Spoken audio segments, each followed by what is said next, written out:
Saya bersekolah minggu di sini dan mendapatkan ajaran yang lebih banyak tentang Tuhan Yesus di sini dan itu menjadi salah satu alasan mengapa saya bisa menolak ajaran agama Muslim yang disuruh oleh ayah saya.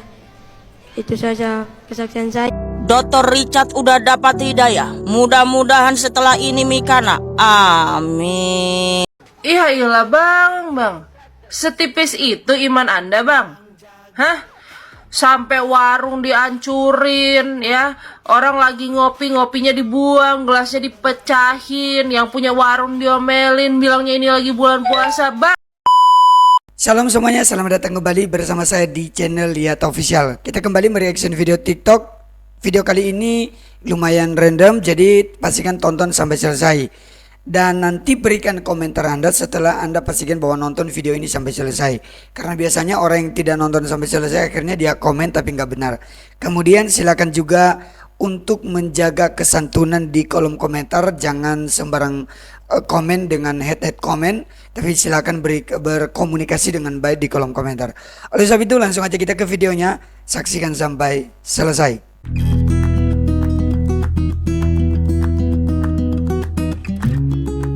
Kalau sudah login, kenapa masih sebut Tuhan Yesus? Kalau sudah login, kenapa masih sebut Tuhan Yesus di Nah, lu- acara Pastor Gilbert kemarin? Kenapa dong DRL? Jawab dong, jawab. Nggak berani jawab ya, karena takut blunder. Oke, Doktif sekarang jawab dengan jawaban Bang Felix. Slip of tongue. Slip of Dan tongue. kamu pun Oke, jadi di video ini Doktif nge-stitch videonya Dr. Richard tentang pertanyaan yang ada di kontennya Dr. Richard yang mengenai kenapa kalau memang sudah login, kenapa masih nyebut Tuhan Yesus di acara yang kemarin. Di situ Dr. Richard tidak menjawab apa-apa ya. Jawabannya dia diwakilin sama Ustadz Derry dan juga Ustadz Felix. Dan Ustadz Felix itu bilang kalau yang dilakukan Dr. Richard itu mungkin slip of talk. Nah, Doktif mempertanyakan apakah produk White Tomato yang bermasalah milik DRL, teknik marketingnya DRL ini adalah slip of talk juga. Dan Doktif bilang juga sekarang DRL beda nih. Bedanya adalah sekarang bikin VT-nya pakai kopiah. Terus Doktif juga bilang jangan pernah mempermainkan agama yang Doktif anut. Ya, kita nggak tahu ya apa maksud Doktif ngomong kayak gitu. Coba kalau menurut kalian nih, apa maksudnya? Tapi di luar daripada itu, yang gue mau kasih tahu di sini itu gini loh.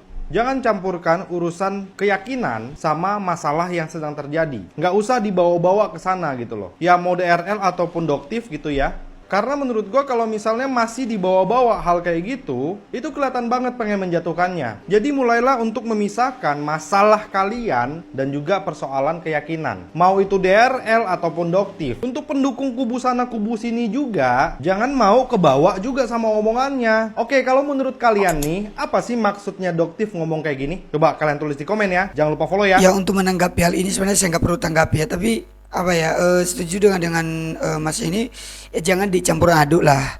Dr. Richard juga kalau memang dia mau sudah masuk Islam ya udahlah biar dia bahagia di sana, jangan kita komen ada motivasi ini itu dan dicampur aduk dengan hal-hal lain. Biar aja dia sendiri yang tahu alasannya dia dengan Tuhan dan dia juga bertanggung jawab dengan Tuhan sendiri. Biar kan dia hanya sendiri yang tahu dengan Tuhan motifnya dan urusan-urusan lain, nggak usah lagi kita itu mencampur adukan lah. Baik, ini saya lihat ini kan dari berbagai media sosial dan juga berbagai beda-beda apa gitu ya, mereka komen dengan berbagai hal gitulah. Tapi itulah memang juga netizen Indonesia ini sukain, tapi kembali lagi ya biar itu urusannya Dr. Richard gitu. Oke, kita next. Dr. Richard udah dapat hidayah. Mudah-mudahan setelah ini Mikana. Amin. Emang kenapa kalau Richard Lee berpindah agama, terus gua mau ikutan gitu? Never. Saudara tahu salah satu rasulnya Tuhan Yesus, Yudas Iskariot, menjual Tuhan Yesus kepada ahli-ahli Taurat 30 keping perak saking tamaknya akan duit. Betray Tuhan Yesus. Kemudian dia nyesal and bundir lalu binasoi. Tuh, salah satu rasul Tuhan Yesus aja betray Tuhan Yesus, saya nggak terguncang tuh. Apalagi Richard Lee. Saya bukan anak gampangan. Apapun yang terjadi dalam hidupku, aku akan tetap setia mencintai Tuhan Yesus. Haleluya. Ini aneh juga ya orang yang berkomentar ini. Ini kan Mikana gitu kan. Dia kan seorang murtad ini, maksudnya dari beragama Islam kemudian dia murtad, dia berpindah agama ke agama Kristen. Ngapain lagi disama-samakan dengan Dr. Richard gitu loh? Harus diaminin lagi lah. Dia harus kembali. Ngapain kan gitu? Itu aneh juga menurut saya. Oke, kita coba next. Kusumpahin kau dapat hidayah dari Allah SWT yang menciptakan bumi dan langit. Saudaraku, gak perlu nyumpahin supaya saya dapat hidayah. Begini saja. Apa yang diciptakan Allahmu pertama sekali? Bumi apa langit? Yang mana lebih duluan? Bumi apa langit ya? Pakai data. Nah, kalau ada datanya yang mana diciptakan Allah terlebih dahulu, langit apa bumi, saya baru mendapatkan hidayah. Oke? Terima kasih. Ini orang-orang yang bertanya ini dari agamanya, dari agama apa sih? Coba kalau seandainya dia dari agama, kita juga yang beragama Kristen, suruh kita komen seperti itu di video mereka lah yang beragama tertentu. Mereka tersinggung gak sih? Mereka marah gak sih? Kita suruh supaya kamu ini kembali dan kamu jadi orang Kristen lagi gitu. Menurut saya bisa aja mereka tersinggung. Tapi ya Mikana menjawabnya dengan bagus dan dengan tegas bahwa memang ya dia kan nggak ngapain gitu lah, mau sumpahin orang gitu. Aneh menurut saya orang-orang berkomentar ini. Oke, kita coba next. Serius nanya, rambutnya Yesus keriting atau lurus, hitam atau putih, gemuk atau kurus? Buat kamu, brother atau sister, aku tahu, memang di sini kelihatan kamu nanya, tapi aku tahu kok maksud hati kamu. Mau kamu menghina seperti apapun Tuhan kami, mau kamu menjelekkan, mencela seperti apapun agama kami, itu nggak ngaruh buat kami. Karena Yesus mengajarkan kami, kasihilah musuhmu dan berdoalah bagi mereka yang menganiaya kamu. Dan Yesus tidak pernah mengajarkan kami untuk membenci sesama kami.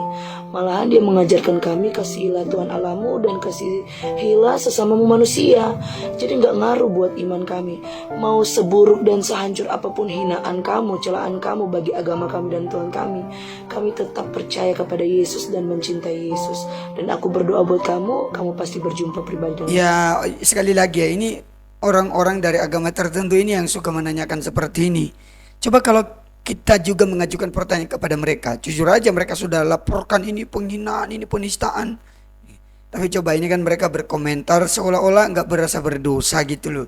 Mereka menyampaikan komentar seperti ini. Coba kalau dibalikin hal yang sama ya. Wah, saya itu kayak greget lihat mereka gitu yang berkomentar seperti ini. Udah begitu lagi nama akunnya nggak jelas. Ini kan akun fake gitu loh. Ya, kita next. Iya iyalah bang. Setipis itu iman Anda bang? Hah? Sampai warung dihancurin ya. Orang lagi ngopinya dibuang, gelasnya dipecahin, yang punya warung diomelin, bilangnya ini lagi bulan puasa. Bang, kalau Anda puasa ya udah abang aja puasa. Ya, dan lagi pula ya, orang-orang itu nggak semua Islam bang. Dan yang punya warung juga lagi nyari duit sama yang nggak puasa. Ya, terus dengan abang ngancurin warung orang, dengan abang ngata-ngatain orang, dengan abang kasih kekerasan terhadap orang-orang, terus abang nggak ngira pahala abang kurang, hah? Abang kalau puasa ya udah puasa aja udah, ya, nggak usah ngerusakin tempat orang, nggak usah ngerusuh, ya, aduh, elah bang. Kalau nyatanya yang abang pukul itu ternyata nonis gimana bang? Hah? Terus kalau perempuan yang lagi haid kan gak ikutan puasa bang? Terus kalau mereka mau cari makan, tapi abang malah udah ngerusakin warung orang. Pakai ini bang. Ya. Makanya kenapa saya bilang, iman abang itu setipis tisu. Takut ngebelok terus batal. Hah? Makanya gak mungkin orang yang buka warung. Eta bang. Benar dari Ibu Amanda Ruth ini benar. Setipis itu imannya, mereka takut gitu. Oke, kita next. Wah, ini satu keluarga Tuhan Yesus tapi mereka pakai jilbab ya, yang ibu-ibu ini. Ya puji Tuhan lah, mereka sudah menjadi orang percaya. Kayak kita next. Loh, ini toleransi, kolaborasi. Ini Labuan Bajo, Nusa Tenggara Timur, Indonesia. Festival apa ini? Bunda Maria doakanlah kami. Wah. Terus yang jualan di bawah, berarti tendanya punya orang Katolik, yang jualan di bawah orang Islam. Baguslah. Kayak kita next. Permisi kak, saya cuma mau tanya baik-baik karena saya hanya ingin tahu, apakah kakak Kristen Ortodok? Maaf kalau salah tulisnya, karena yang saya tahu yang memakai penutup aurat seperti hijab itu bukan hanya Muslim, tapi Kristen juga ada. Apakah benar? Terima kasih kak. Ya, benar, banyak juga wanita Kristen yang memakai kerudung ketika ibadah. Tapi saya bukan Ortodoks. Saya Kristen sejati sesuai dengan yang tertulis 1 Petrus 4 ayat 16, Yohanes 1 ayat 12-13. Dan perintah Tuhan Yesus untuk memakai kerudung melalui Rasul Paulus yang tertulis di 1 Korintus 11 ayat 1-16 bukan hanya kepada golongan tertentu saja, tetapi kepada semua wanita Kristen di dunia ini. Itulah sebabnya kenapa ketika saya beribadah memakai kerudung. Terima kasih. Benarnya soal make-make kerudung ini sih Mbak Mikana ini sebenarnya udah jelasin, udah berulang-ulang gitu loh. Tapi mereka-mereka yang kadang nggak tahu, nggak paham, nggak mengerti, ya suka menanyakan. Memang sekali lagi itu bukan salah satu aturan agama, tapi itu menjadi sebenarnya salah satu tradisi. Dan di zaman Paulus juga dia memberikan nasihat seperti itu untuk membedakan mereka wanita-wanita itu dengan perempuan yang ya dalam tanda petik tidak benar. Dan kalau orang Kristen pakai nggak ada larangan, seperti Mbak Mikana ini kalau dia pakai nggak apa-apa kan, gitu. Jadi itu sah-sah aja. Gitu. Makanya yang di luar sana juga jangan mengklaim bahwa itu hanya punya kami, jangan ya. Oke kita next, ini ada kesaksian. Apa pendapatmu tentang anak ini? Kenalkan, nama saya Michael Prince. Saya baru berumur 11 tahun dan saya akan bersaksi tentang kebaikan Tuhan dalam kehidupan saya. Orang tua saya telah bercerai saat saya baru berumur 3 tahun. Orang tua saya bercerai karena ibu saya memilih untuk mengikuti Tuhan Yesus. Dan saya terlahir sebagai seorang Muslim yang bernama Muhammad Prince. Beberapa waktu yang lalu ayah saya mengajak saya ke rumahnya untuk bermain, tapi di sana ia menyuruh saya untuk sholat dan menghasut saya untuk masuk agama Islam. Tetapi diri saya merasa tidak ingin karena saya telah mempercayai Tuhan Yesus sebagai Tuhan dan Juru Selamat saya. Di sana juga ia mengajak saya untuk berdebat tentang agama, di mana ia menanyakan mengapa orang Kristen bisa memakan daging babi. Padahal di kitab Yesaya mengatakan bahwa orang Kristen tidak boleh memakan daging babi. Tetapi Roh Kudus membantu saya untuk menjawab semampu saya. Dan juga ia menanyakan mengapa Tuhan Yesus mengatakan Bapakku lebih besar dari aku, dan saya menjawab Tuhan mengatakannya dalam sisi kemanusiaannya.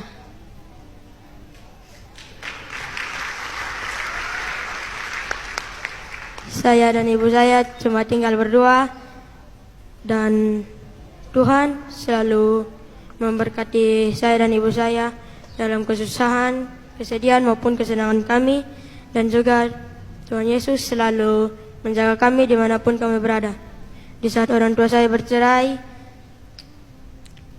saya dan ibu saya mulai bergereja di sini dan kami menemukan Tuhan dalam hidup kami di sini. Saya bersekolah minggu di sini dan mendapatkan ajaran yang lebih banyak tentang Tuhan Yesus di sini, dan itu menjadi salah satu alasan mengapa saya bisa menolak ajaran agama Muslim yang disuruh oleh ayah saya. Itu saja kesaksian saya. Luar biasa ya kesaksian anak ini ya. Berarti bapaknya itu beragama Islam dan dia dengan adik-adiknya dan juga ibunya beragama Kristen berarti ya. Dari kesimpulan video ini kalau saya lihat nonton. Kalau saya salah silakan koreksi. Dan dalam hal ini ya dia betul-betul berpegang pada imannya kepada Tuhan Yesus Kristus. Ya memang dia tahu bahwa itu adalah penolong sejati dalam keluarga mereka, dalam hidup mereka.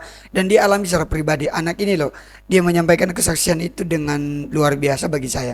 Jarang orang tua pun kalau kesaksian belum tentu seperti ini. Tapi itulah kembali lagi. Tapi poinnya di sini bahwa anak ini mengalami pertolongan Tuhan dan itu betul-betul dia merasakan dalam dirinya, dalam keluarga. Oke teman-teman, demikian aja video yang kita dapat reaction pada konten kali ini. Semoga kalian suka. Kalau kalian suka silahkan berikan like kalian di bawah ini.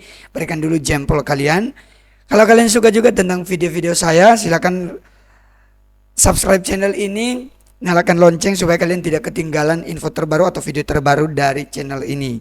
Kalau kalian suka nonton TikTok dan juga kalian ingin ada video yang kita reaction, silahkan tag aja akun TikTok saya yaitu Iyata Official. Nanti kita akan reaction pada video-video berikutnya. Sampai jumpa kembali. Tuhan Yesus memberkati kita semua. Shalom.